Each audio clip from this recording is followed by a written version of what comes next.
as a believer, as a Christian, what exactly is love? What role should we play in making our decision and deciding who to be with?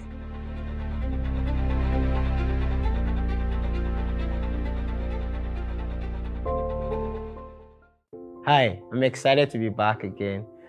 Today we're going to be sharing on something that I believe is quite interesting. Maybe you've not heard this anywhere before. Maybe you have. But I just want you to open up your heart today, because I think it's a revolutionary thought. If you can accommodate it, and if you can put the seed in your heart and let it grow, it will serve you in a very good way. Today I want to speak on love and spark, right? Love and spark, that's what I want to speak on today. All right, and it's a conversation around God definition and the pop culture definition of different things, right? We live in a day and an age where when people say love, most times the definition of love they're talking about is not God's definition of love. And I think most people talk about love, what they try and talk about is affection, all right? Now, I don't want to get caught up on nomenclature and, love, I mean this, I mean that. But what's really love? We need to be able to separate love from affection. I think it's going to be an empowering thought for us when we can separate love from affection. The feelings, I like to call affection the feelings of love, the positive feelings that come with love, right? That's what I call affection. But love in itself, it doesn't always feel as great, because love, according to God, is commitment. I mean, if you look into scriptures, you look into 1 Corinthians 13 and all the Pauline epistles, the New Testament epistles of Paul, even of John, on love, what love is, you see that love is more of a commitment than a feeling. I mean, you read 1 Corinthians 13 and it says stuff like love is patient, love is kind. Oh yeah, I like that. I mean, kindness gives very great vibe. Patience, when demonstrated to you, gives very great vibe. But when you're the one showing somebody patience, not. It's a great vibe, all right, but not for your flesh, because you'd rather act differently. And then love is patient, is kind, is forgiving. Your flesh screams hard, when it hears and listens to the commitment of love. When it listens to the commitment of love, which is, love is patient, love is kind, love is gentle, love believes the best, and it doesn't take account of evil done to it. It doesn't tabernacle and pay attention to it, suffered wrong, and so forth. These are things that are not, that don't sound great, for your flesh, because most of the time people like to act differently when all is good, everything is good, we're happy with each other, we're excited with each other. Well, when things are not going so well, we show each other the other side. But love is consistent through all seasons, right?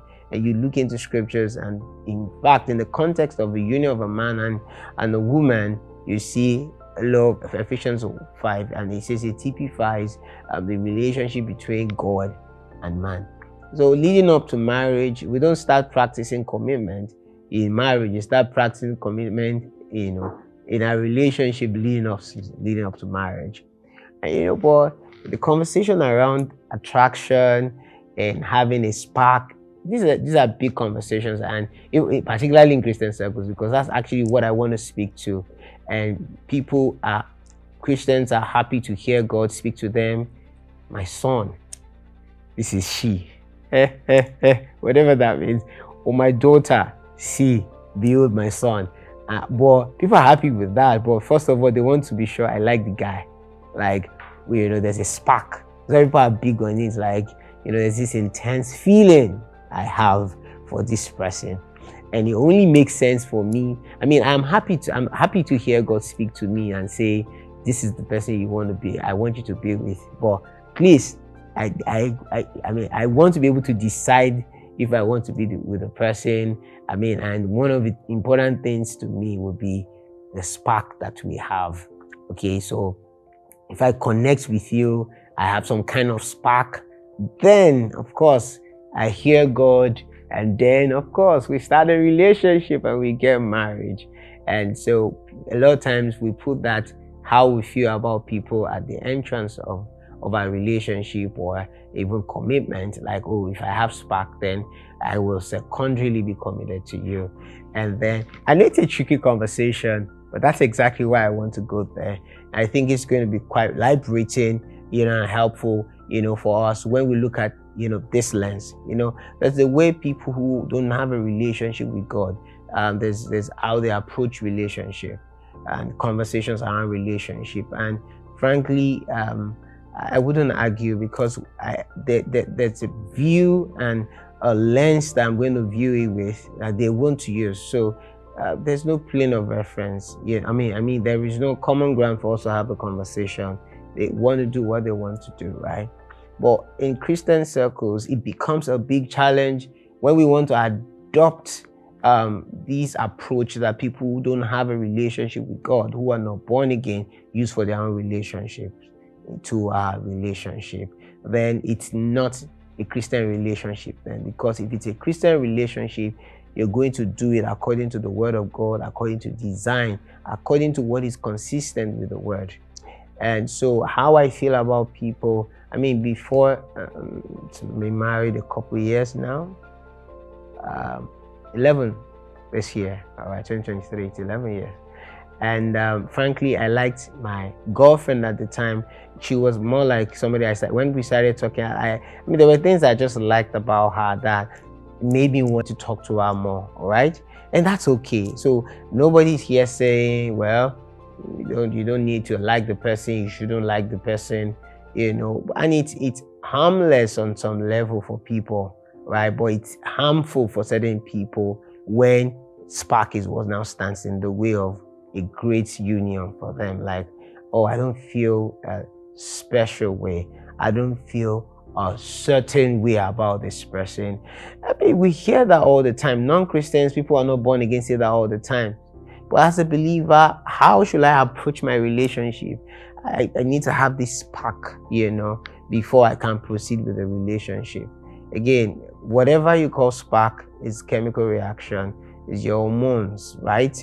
And it's based off, it's connected to something in your past, something you fed on, something in your background, something in your experience. It's not divine, all right? It's not nature, it is nurture. And nothing is wrong with it, right?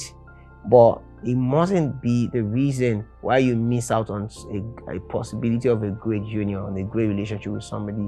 Because when you meet them, they didn't have that. You don't feel that spark, right? They're a good person. People have told me, like, he's a good person, but I don't, you don't connect like that,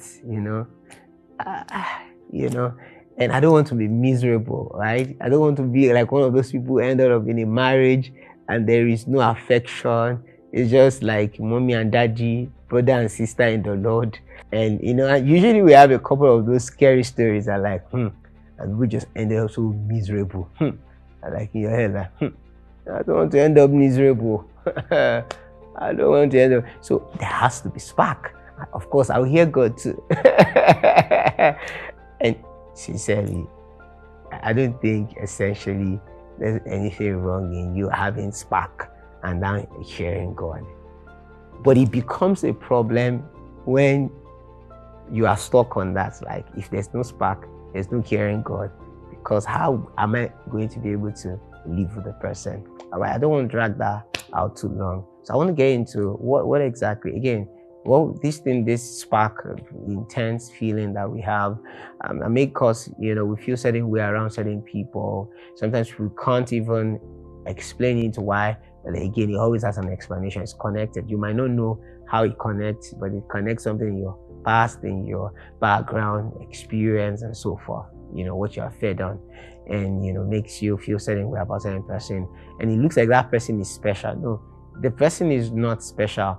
They just resonate. It's like a resonance. There's something in you that this person, brings out. That there's something it's an image.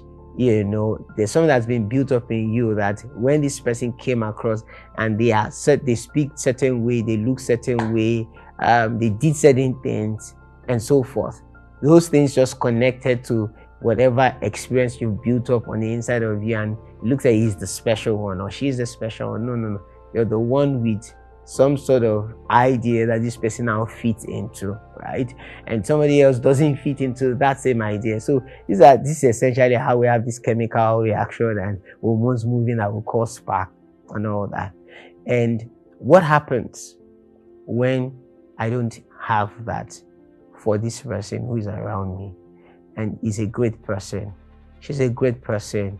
They tick all the boxes for the important things. They tick all those boxes, but there is no spark.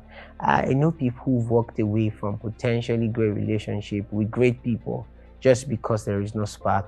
And sometimes they do it out of fear because they don't want to get stuck. There are some stories they've heard about people that sounded like that, they just did the will of the Lord, and then they landed in very big trouble because there was a spark. There was a spark. And so they don't want to end up there. And I think for most people, there's that fear. And for some people, it's just some knowledge, they've embraced about how things should work, right? And then they just walk away from potentially great relationships. But as a believer, as a Christian, what exactly is love? What role should we play in making our decision and deciding who to be with? Again, I've said it again. And love is commitment, right? Love is commitment to be kind, commitment to be forgiven, commitment to demonstrate the nature of God. And frankly, anybody who is truly committed to kindness, who is committed to forgiving, who is committed to loving and seeing their partner flourish and be the best. Naturally, if we really do it well and you commit to it, you have a great life ahead of you. You have nothing to worry about. More often than not, I'm going to get into this and I explain this in the next episode if I don't have enough time on this. What happens is that people put spark at the door and feel like I need to feel a certain way about the person. And then if I feel a certain way, then good, we'll go on, because I want a romantic marriage. I want my husband to love on me all the time. I want to love on my wife all the time. And they're like, okay, I don't want to be miserable. I don't want to be in prison, like just doing husband and wife and there is nothing. So because of that, people are like, okay, if I find spark, then I'm open to love. So they are looking for love inside spark. But what I want to talk about, and which I will get into in the next episode, is how to look for sparks inside love. Let me say it again. People look for what? Love inside spark. So there is spark. So I want this person to be committed. For everything, I want it to be inside this spark, right? But as a Christian, you need to understand that that there is a way you can find many sparks inside love. That even when this spark is not a thing, there are many other sparks that are coming up. But if you shut down already because you think that this spark is what you want to build your life around, and then you realize that you're going to more often than not get into a place of despondency, you feel deluded at some point, like what's going on? I don't have it again. And that's why a lot of relationships ended. That's why a lot of marriages have ended. So, well, I don't feel the same way about you again. Because spark is like partial contact. You can touch sometimes. You can disconnect. Because you have built your entire life on spark. It looks like they've put off of your feet. And so I'm going to get this in the next episode. And I'm happy to take your questions as well. I know it's not a funny conversation, but it's a very important one to have.